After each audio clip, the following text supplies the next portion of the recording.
वो दोनों पति पत्नी थे और पिछले कई सालों से साथ रह रहे थे, लेकिन एक रोज़ वो अपने पत्नी को मार देता है और मारने के बाद उसको जला देता है। जब आस पड़ोस के लोग इसको कुछ जलाते हुए देखते हैं तो पूछते हैं कि तुम क्या जला रहे हो, तो वो बड़ी ही बेखौफ अंदाज में जवाब देता है और वो कहता है कि मैं सांप जला रहा हूँ। दोस्तों, ये कहानी वाकई बहुत ही खौफनाक और ख़तरनाक है। अगर अंत तक आप सुनते हैं तो आपके पैरों के तले से ज़मीन खिसक जाएगी। नमस्कार, सलाम, सत श्री अकाल। मैं हूं मुस्तफ़ा और आपका स्वागत है मेरे चैनल पर। आज जो मैं कहानी सुनाने जा रहा हूं, ये कहानी मध्य प्रदेश के धार जिला से है। धार जिला में एक थाना लगता है, कुची थाना, और इसी कुची थाना के इलाके में एक गांव पड़ता है, डेहर गांव। और ये जो डेहर गांव है, ये नर्मदा के किनारे बसा हुआ है और इसी डेहर गांव में एक परिवार रहता है।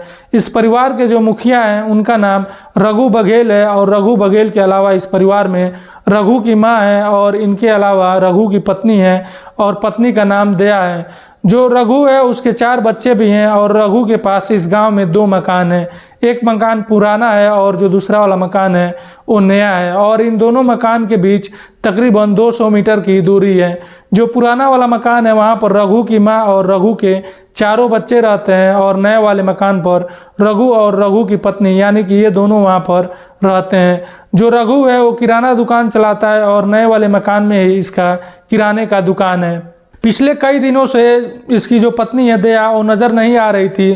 तो जो आस पड़ोस के लोग हैं वो इससे पूछते हैं कि तुम्हारी पत्नी कहाँ है, तो ये जवाब देता है और कहता है कि वो नर्मदा का परिक्रमा लगाने के लिए गई हुई है। इधर जो रघु की माँ है वो भी रघु से पूछती है अपने बहू के बारे में, तो उनसे भी ये वही जवाब देता है। और जो रघु के बच्चे हैं वो भी अपने माँ के बारे में पूछते हैं, तो उनसे भी रघु वही जवाब देता है जो पहले बाकी लोगों से बता चुका था। जो रघु की पत्नी दया है, दया का एक भाई है जिसका नाम राजा राम है। राजा राम अपने बहन के पास फ़ोन करता है, यानी कि दया के पास बात करने के लिए। तो जब फ़ोन आता है तो फ़ोन रघु रिसीव करता है और राजा राम अपने बहन के बारे में पूछता है।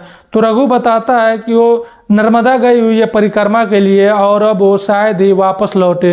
फिर जब ये वापस लौटने वाली बात रघु सुनता है तो उसे कुछ चिंता होता है और शक होता है, तो सीधे वो भागते हुए अपने बहन के घर पहुंचता है। दया के घर आने के बाद वो रघु से मिलता है और उससे बातें करता है और उससे अपने बहन के बारे में पूछता है। जब वो बात कर रहा था तो रघु वही बात फिर से सुनाता है जो पहले बता चुका था और वही बात दोहराता है। फिर जब राजा राम रघु से कई बार एक ही बात पूछने लगता है तो रघु कहता है कि आओ बैठो और बैठकर हम लोग समझौता कर लेते हैं। जब ये बात राजा राम सुनता है तो उसे लग जाता है कि हो ना कुछ गड़बड़ जरूर है, और फिर ये वहाँ से उठता है और सीधे भागते हुए पुलिस स्टेशन पहुँचता है और जाकर अपने बहन दया का गुमशुदगी का रिपोर्ट दर्ज कराता है। राजा राम पुलिस वालों से बताते हैं कि साहब, मुझे शक है अपने बहनोई के ऊपर और मुझे शक है कि उन्होंने ही मेरे बहन के साथ कुछ कर दिया है, तो एक बार आप उनसे पूछताछ कीजिए, शायद मेरे बहन के बारे में पता चल जाए। पुलिस डेहर गांव पहुंचती है और यहाँ आने के बाद जो आस पड़ोस के लोग थे उनसे बातें करती है और दया के बारे में पूछती है। जो आस पड़ोस के लोग थे वो वही बात बताते हैं जो पहले रघु इनसे बता चुका था। ये कहते हैं कि रघु उनसे बताया है कि उसकी जो पत्नी है यानी कि जो दया है वो नर्मदा की परिक्रमा करने गई हुई है और शायद ही वो वापस लौटे।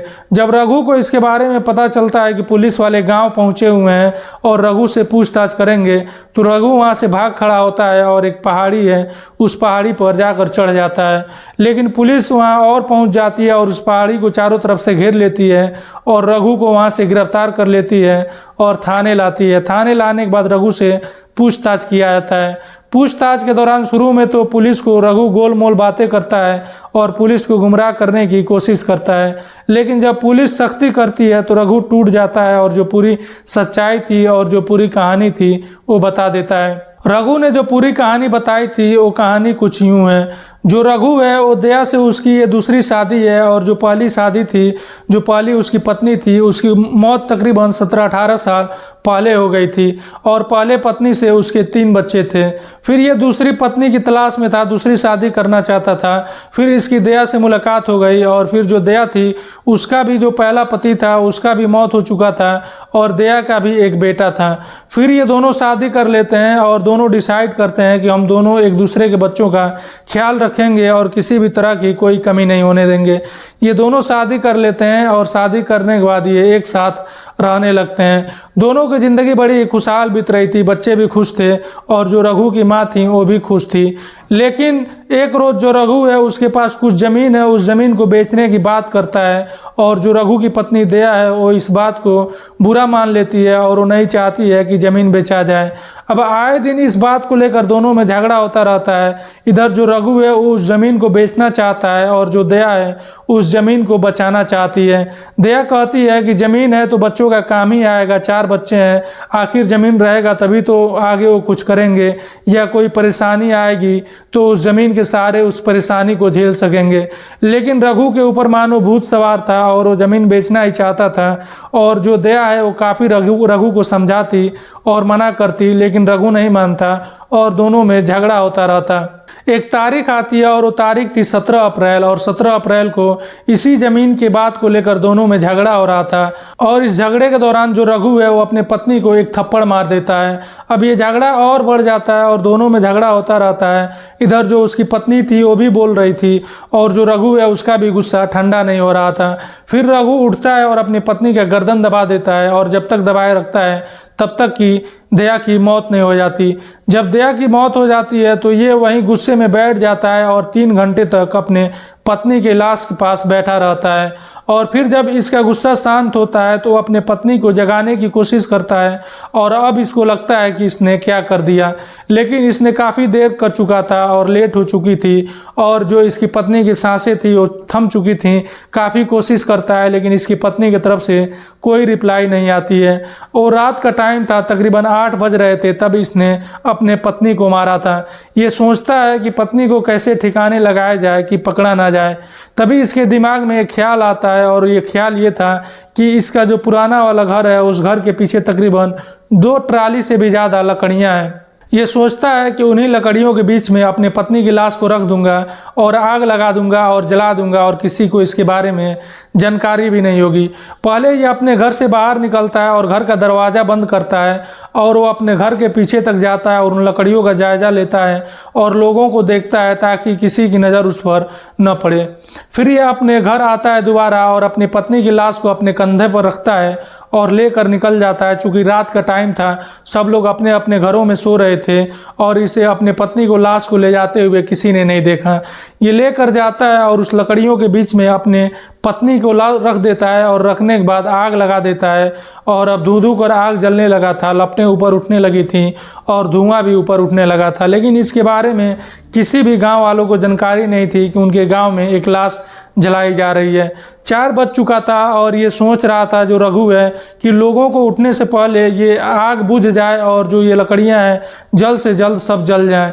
लेकिन जो इसकी उम्मीद थी वो नहीं होती है और सुबह हो जाता है और अभी भी कुछ आग जल रही थी। तो जो लोग थे वो अपने घरों से बाहर निकलते हैं और जब वो देखते हैं आग की लपटें तो भागते हुए यहाँ पहुँचते हैं। तो जो रघु है उससे पूछते हैं कि रघु तुम क्या जला रहे हो? तो रघु बताता है कि मैं 5 मुँहों वाला सांप जला रहा हूँ और ये 5 मुँहों वाला सांप मुझे पिछले कई दिनों से परेशान कर रहा था और मैं आज उसको इस लकड़ियों में जाते हुए देख लिया तो मुझे लगा कि अगर इन लकड़ियों में आग लगा दूंगा तो इन लकड़ियों के साथ वो सांप भी जल जाएगा। जो आस पड़ोस के लोग थे वो इसके बातों से संतुष्ट हो जाते हैं और वो वापस चले जाते हैं। फिर कुछ टाइम गुजरता है और कुछ टाइम गुजरने के बाद जो अब आग था वो बुझ चुका था, सारी लकड़ियां जल चुकी थीं और जो रघु की पत्नी दया थी वो भी अब जल चुकी थी। अब उसकी सिर्फ हड्डियां बची थीं। तो अब रघु उन हड्डियों को चुनता है और चुनने के बाद वहीं तकरीबन 3 फीट गड्ढा करता है और उस गड्ढे में दया की हड्डियों को डाल देता है, दफन कर देता है और वहाँ से ये चला जाता है। इधर जो दया थी वो गायब थी और जो आस पड़ोस के लोग थे वो देख नहीं रहे थे इसके पत्नी को, तो वो लोग बार बार इससे सवाल करते।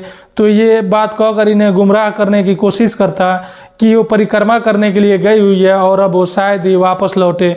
और जो इसका साला था राजा राम, वो अपने बहन से बात करने की कोशिश करता है और जब दया से बात नहीं होती है तो इसके घर पहुंच जाता है और फिर इससे बातें करता है। तो उसको इस पर शक होता है और पुलिस के पास जाता है और रिपोर्ट दर्ज कराता है। तो जो पूरी सच्चाई थी और जो पूरी कहानी थी वो निकल कर सामने आ जाती है।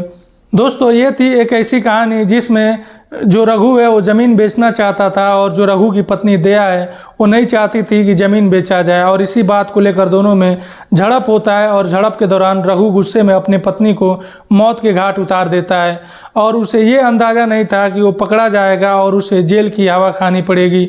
दोस्तों ये इस समय जेल में है और अपनी सज़ा का इंतज़ार कर रहा है। दोस्तों इस कहानी के बारे में आपकी क्या राय है आप कमेंट बॉक्स में दे सकते हैं, और आपसे रिक्वेस्ट है कि मेरा वीडियो लाइक कीजिए, शेयर कीजिए और चैनल को सब्सक्राइब करना मत भूलिएगा।